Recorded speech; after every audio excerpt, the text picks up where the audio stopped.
Hello viewers, welcome back to my channel. আশা করি সবাই ভালো আছেন। আল্লাহর রহমতে আমি অনেক ভালো আছি। আজকে যে পিঠাটা নিয়ে আলোচনা করছি সেটা হচ্ছে টাঙ্গাইলের ভাষায় এটাকে মাংসের পিঠা বলে, অথবা সমচা পিঠা বলে, অথবা সংসার পিঠা বলে। এক একজন এক এক পিঠা নামে বলে থাকে। আপনাদের এলাকায় কী নামে পরিচিত আমাকে প্লিজ কমেন্টস বক্সে জানাবেন। অতএব ভিডিওটা কন্টিনিউয়াস করি। এই পিঠাটার জন্য আমাদের বেশ কিছু উপকরণ লাগবে। তার মধ্যে প্রথম ইনগ্রিডিয়েন্টস হচ্ছে আতপ চাল। এই চালটা হচ্ছে আম্মা প্রথমে ভিজিয়ে রেখেছিল 2 ঘন্টার জন্য, তারপরে এটা মেশিনে দিয়েছে ভাঙানোর জন্য। এটা চালগুলো গুঁড়ো হয়েছে, দেখেন কি সুন্দর গুঁড়ি হয়েছে।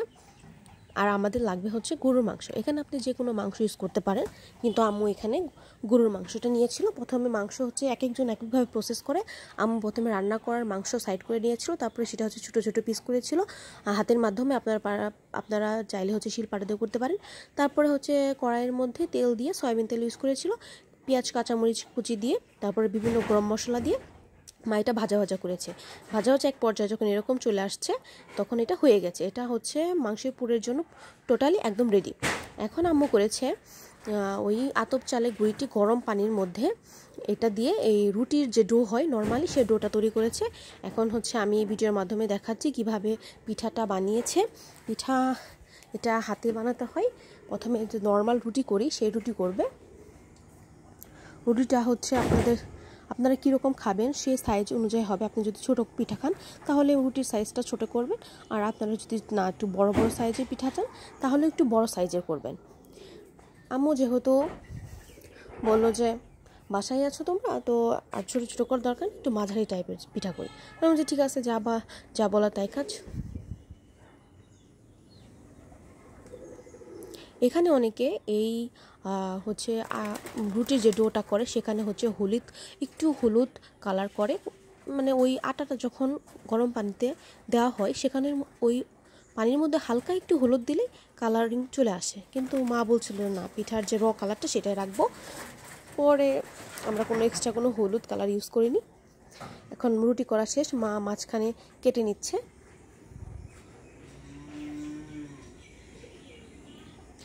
এটা আমি ভিডিওর মাধ্যমে দেখাই কিভাবে ভাঁজ করে পিঠাটাই করতে হয়, একদম সিম্পল ওয়ে।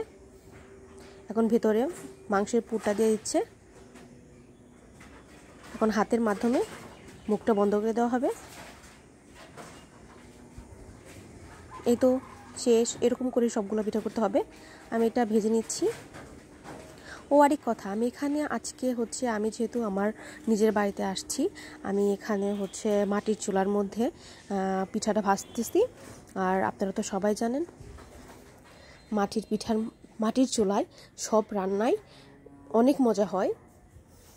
আর পিঠার জন্য আমাদের অতি বেশি জাল দেওয়ার দরকার নেই, হালকা হালকা জাল হবে। আমি যে খাদ্যে জাল দিচ্ছিলাম, বেশি যদি আগুনের তাপ হয় তাহলে পিঠার উপরে হয়ে যাবে, পুড়ে যাবে, ভেতরে হবে না। এই জন্য হচ্ছে আগুনের জালটা আস্তে আস্তে দিচ্ছিলাম। আর মাঝে মাঝে পিঠাটা আমি উল্টে দিচ্ছিলাম। এই পিঠাটা আমার এক পাশ হয়ে গেছে, আমি আরেক পাশ করে নিচ্ছি।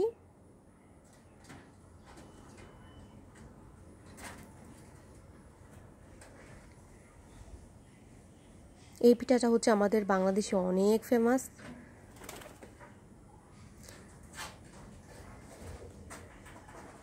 যারা আপনারা গরু স্কিপ করবেন তারা হচ্ছে খাসি দিয়েও করতে পারবেন বা মুরগি দিয়েও করতে পারবেন, এটা আপনাদের ইচ্ছা।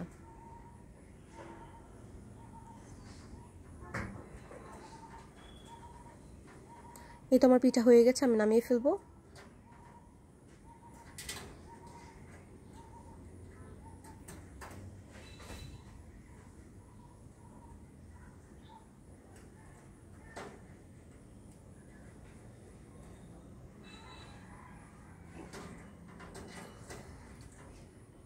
এই তো এর আগে আমার বেশ কিছু পিঠা হয়েছে।